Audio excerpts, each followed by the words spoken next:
Alors, pourquoi est-ce qu'on met du verre partout?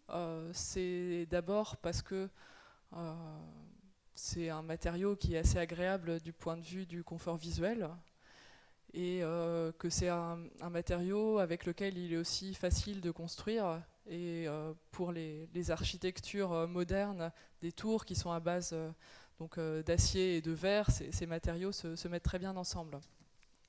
Je pense qu'il y a un effet de mode aussi, mais De coût aussi, j'imagine qu'il est... probablement.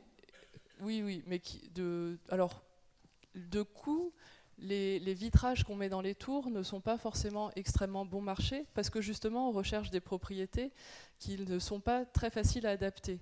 Parce que vous avez parlé de climatisation, de chauffage. On veut pouvoir à la fois ne pas trop chauffer en hiver et ne pas avoir trop de climatisation en été. Et pour ça, il faut recourir à des empilements très complexes de ces couches minces dont je parlais.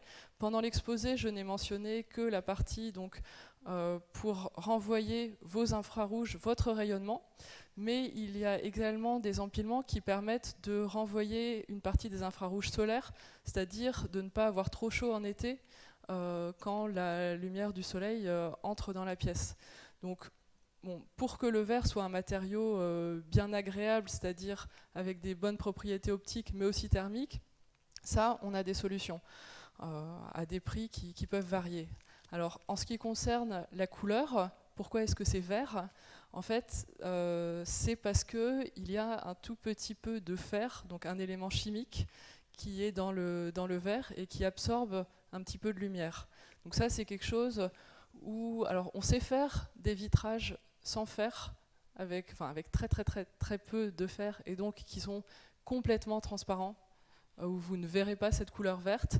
Par contre, vous avez besoin d'utiliser des matières premières qui sont très raffinées et donc très chères. Donc c'est pas forcément ce que vous allez mettre partout.